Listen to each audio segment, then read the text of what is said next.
Hello students, आज आप पढ़ेंगे क्लास 5 की हिंदी। इसका थर्ड लेसन है चंद्रशेखर वेंकट रमन। इस पाठ में चंद्रशेखर वेंकट रमन के बारे में बताया गया है। ये पहले व्यक्ति थे जिन्होंने वैज्ञानिक संसार में भारत को ख्याति दिलाई। रमन ने स्वाधीन भारत में विज्ञान के अध्ययन और शोध को जो प्रोत्साहन दिया उसका अनुमान कर पाना कठिन है। इन्हें अन्य नाम सीवी रमन के नाम से भी जाना जाता है। चलिए पाठ पढ़ते हैं और इनके बारे में विस्तार से जानते हैं। तो आप लोग ध्यानपूर्वक सुने। भारत की धरती ने ऐसे अनेक महापुरुषों को जन्म दिया है जिन्होंने अपनी प्रतिभा से संसार का पथ प्रदर्शन किया है। पथ प्रदर्शन मीन्स होता है दिशा निर्देश। चंद्रशेखर वेंकट रमन उन्हीं महापुरुषों में से एक थे। ये एशिया के प्रथम वैज्ञानिक थे। इन्होंने अपनी प्रतिभा के बल पर नोबेल पुरस्कार प्राप्त करके अपनी मातृभूमि को गौरवान्वित किया। गौरवान्वित मीन्स होता है गौरव से युक्त। भारत की धरती ने ऐसे अनेक महापुरुषों को जन्म दिया है जिन्होंने अपनी प्रतिभा से संसार का दिशा निर्देश किया है।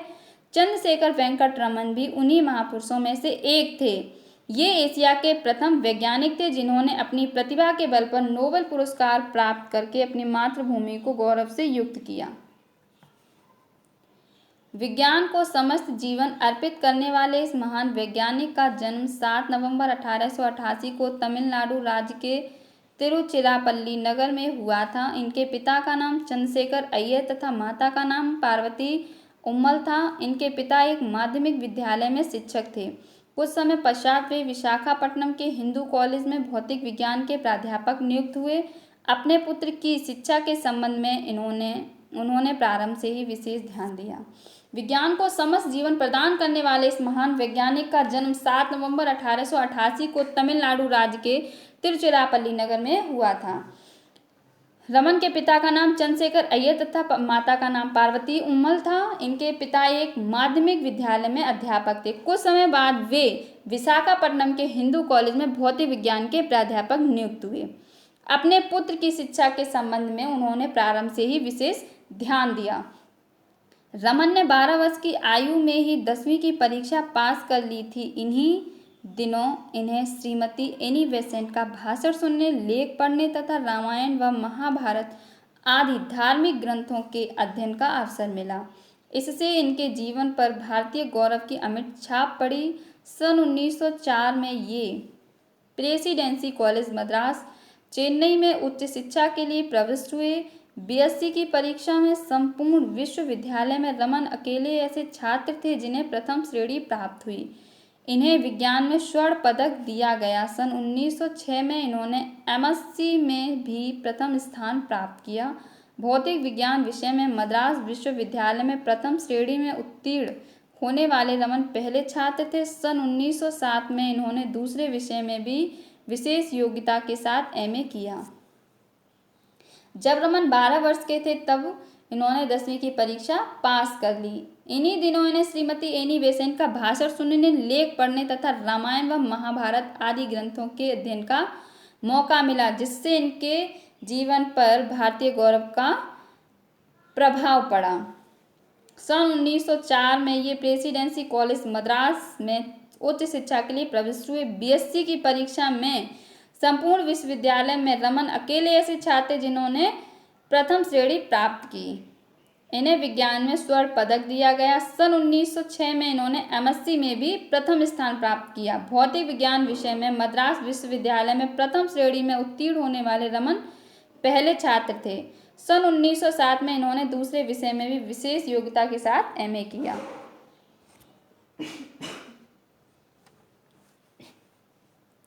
गणित तथा भौतिक विज्ञान में इनकी विशेष रुचि थी। विद्यार्थी जीवन से ही ये शोध कार्य में व्यस्त रहते थे। विश्वविद्यालय में इन्हें इस संबंध में पूरी सुविधा प्राप्त थी। इन्हीं दिनों इनका एक लेख लंदन की फिलॉसॉफिकल मैगजीन में प्रकाशित हुआ।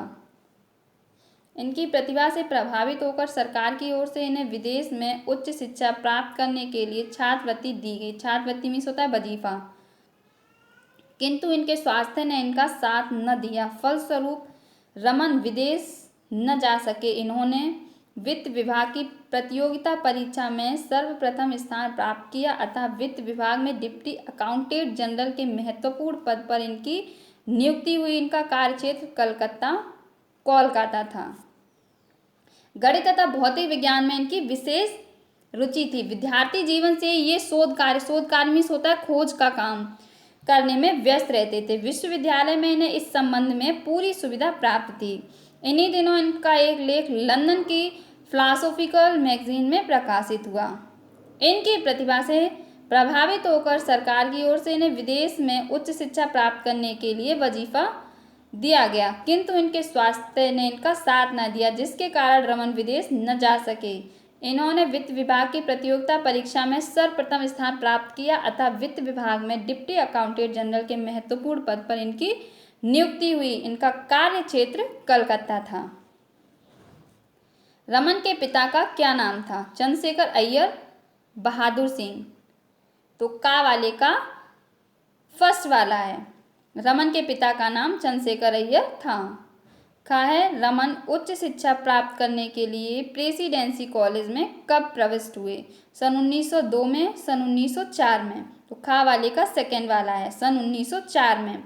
रमन उच्च शिक्षा प्राप्त करने के लिए प्रेसिडेंसी कॉलेज में 1904 में प्रविष्ट हुए। 19 वर्ष की अवस्था में श्री कृष्ण स्वामी अय्यर की सुपुत्री के साथ वेंकट रमन का विवाह हुआ। वित्त विभाग में कार्य करते हुए भी इनकी रुचि बराबर विज्ञान में बनी रही। एक दिन जब ये ट्राम से अपने कार्यालय जा रहे थे तो मार्ग में इनकी दृष्टि एक बोर्ड पर पड़ी जिस पर लिखा था Indian association for the cultivation of science.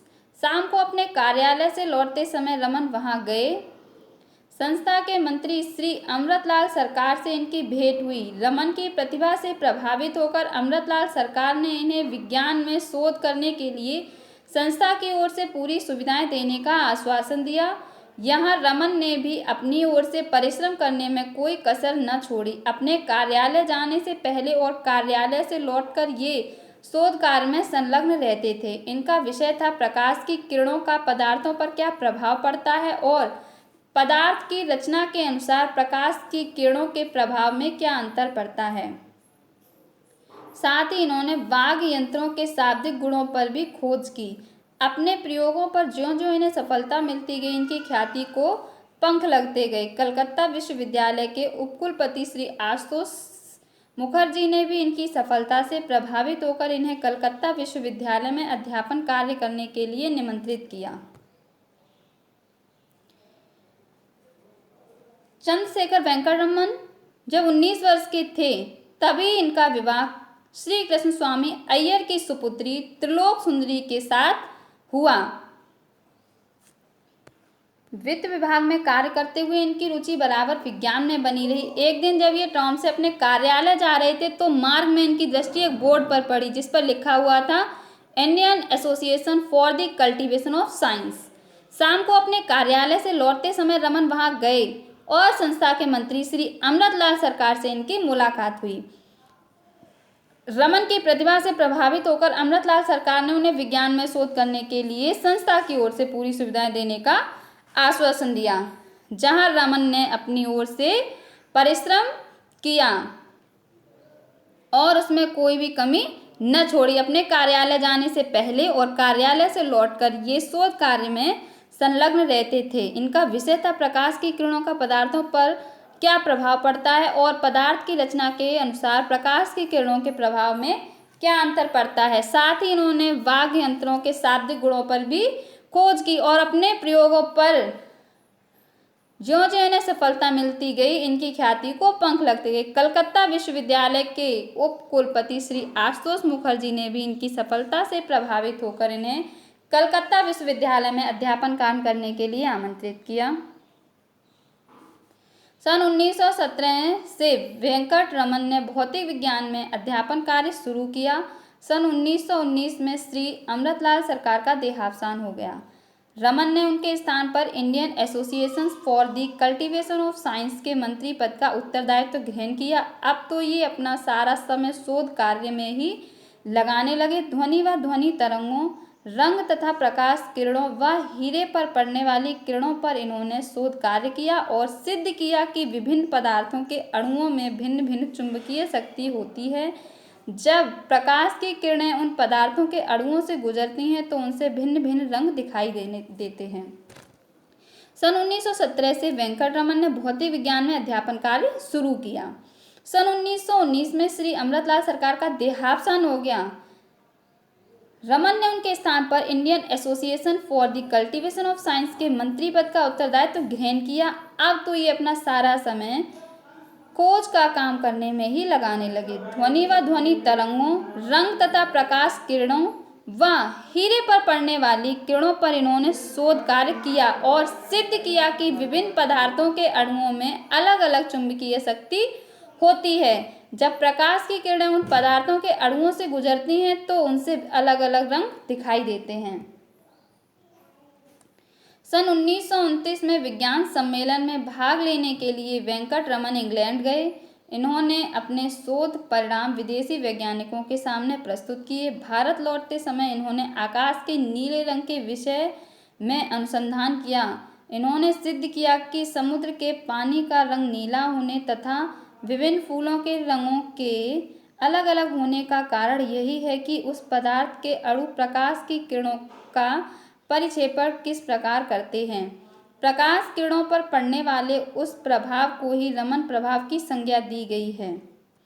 Raman प्रभाव की सहायता से पदार्थों की आंतरिक रचना का भी पता लगाया जा सकता है। इन खोजों से रमन की गणना विश्व के श्रेष्ठ वैज्ञानिकों में की जाने लगी। वैज्ञानिक जगत इनकी प्रतिभा का लोहा मानने लगा।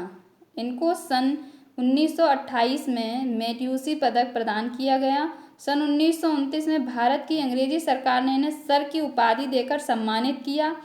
एक वर्ष बाद सन 1930 में रमन प्रभाव के लिए इन्हें सरकार का सर्वाधिक सम्मानित नोबेल पुरस्कार प्राप्त हुआ।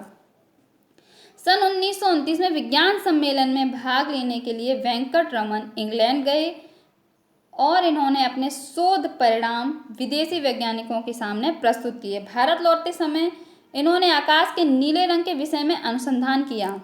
इन्होंने सिद्ध किया कि समुद्र के पानी का रंग नीला होने तथा विभिन्न फूलों के रंगों के अलग अलग होने का कारण यही है कि उस पदार्थ के अणु प्रकाश की किरणों का परिक्षेपण किस प्रकार करते हैं।